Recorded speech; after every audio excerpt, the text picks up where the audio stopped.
Hello and welcome to Legalise Vaping by Legalise Vaping Australia. I'm Emilio Garcia and I'm here with my fellow Yank, Emilie Dye. How are you? Hello, thank you for having me on. Yeah, I'm happy to. Well, you are the policy director, so I think it's quite fitting. And things are starting to ramp up a little bit in the vaping world in Australia. You know, we had obviously a few weeks where not too much was happening, but we're starting to see a few things happen. So the first thing is, it seems that the pro-vaping MPs are starting to get back on the ball. They're starting to discuss the need for legal vaping again. We're starting to see a little bit more rhetoric, a little bit more coverage about the need to legalize vaping.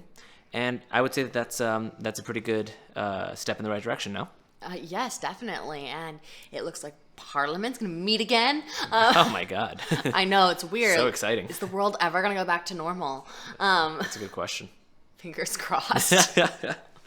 Yeah, well, that's obviously something that we're looking forward to. It's odd, when I was living here before and, you know, COVID wasn't a thing, Parliament would resume, and sometimes I wouldn't be aware that it happened. It's like, just Parliament's back in session. Like, oh, they came back in session. Didn't even notice. Now it's like a big story. Like, oh my God, they're coming back into session. That's really cool. But what's cool about it is, A, pro-vaping MPs are fired up about it, and B, it turns out that our petition is probably going to be presented.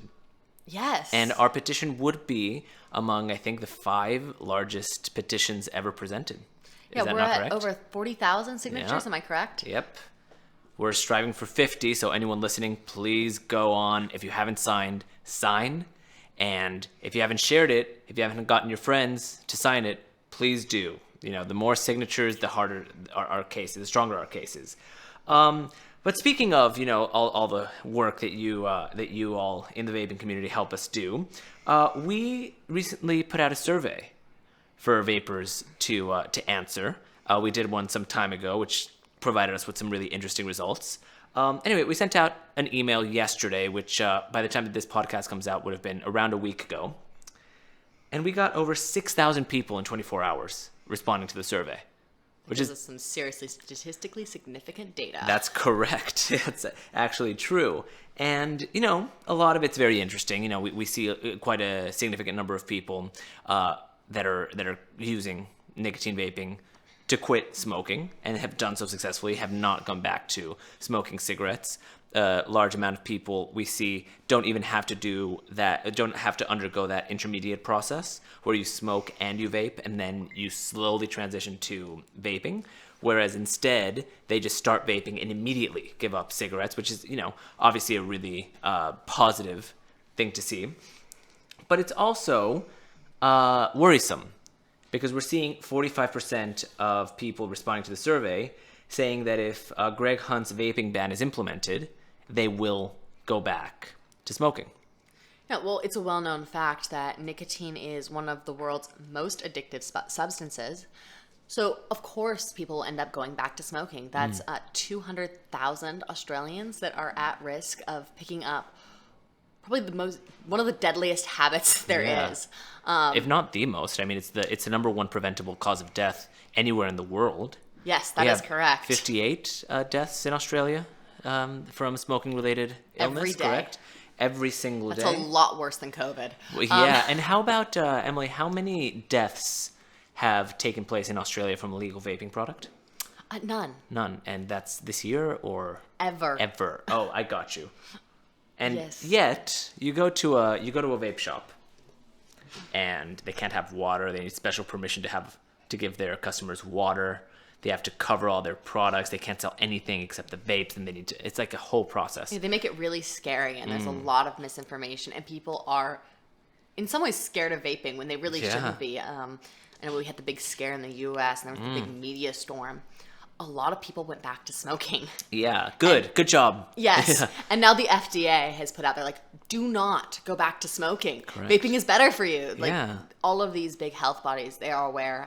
It's only Australia that's still got its head jammed in the ground. That's true. And you know what's interesting is even during the initial big vaping scare, the hysterics that were happening in the United States, the FDA did say, until we figure it out, no one take up vaping.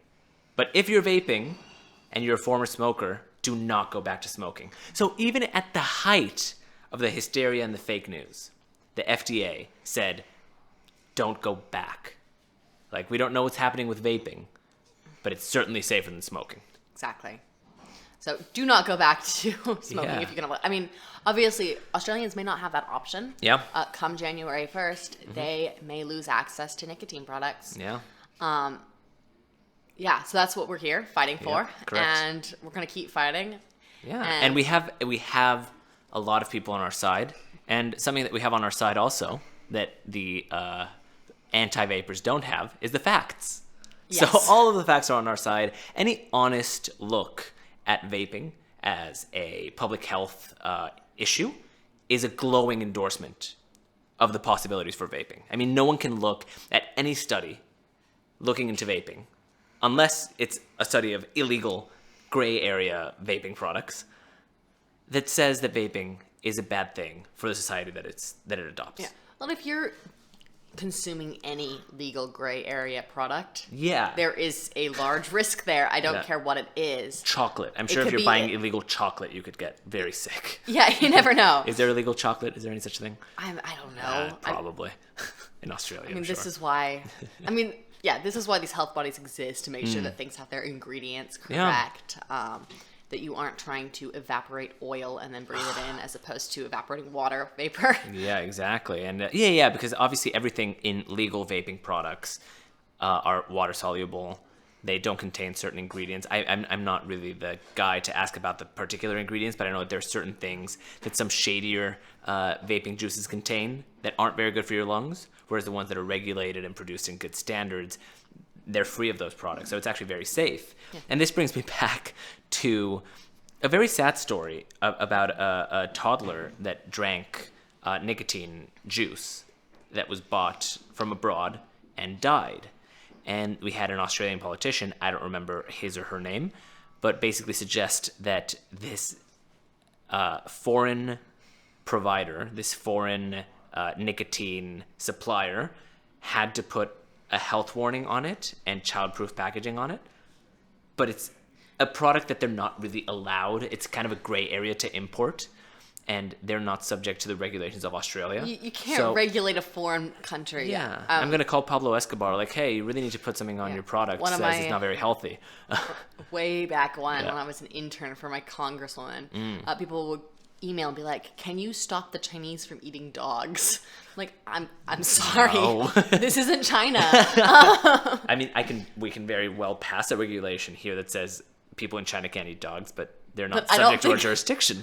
So Exactly. So yeah, I mean, I think at the very least, let's say even if you really were terribly uncomfortable with the concept of vaping, which I think a lot of people just are uncomfortable based on just they don't like it, you could at least say it's better to regulate it, and we can at least recognize that it's less bad than smoking.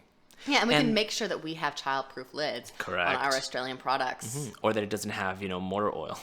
That your, mango... Mango motor oil. Yeah, exactly. That's That's really the flavor thing. that I want. I am craving some mango motor oil. Yeah, all right. now. Well, any juice producers listening, if you want that $1 billion idea, you can have it for that flavor.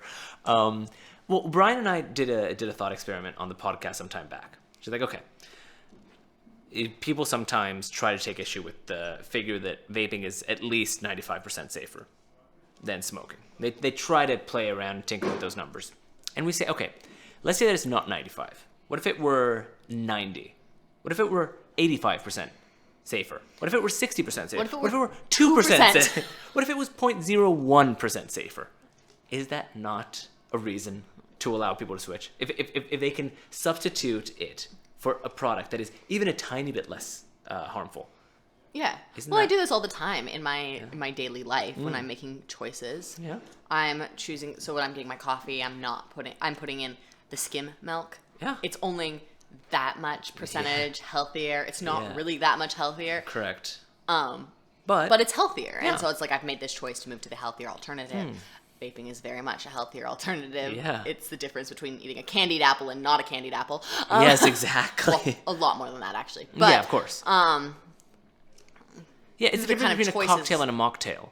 And you're like, okay, well, we know that a fruity drink without any alcohol in it is X amount safer, X percentage safer than the same drink with alcohol, right? Yes. Or like, less harmful. Are you going to take issue with, no, that percentage is off.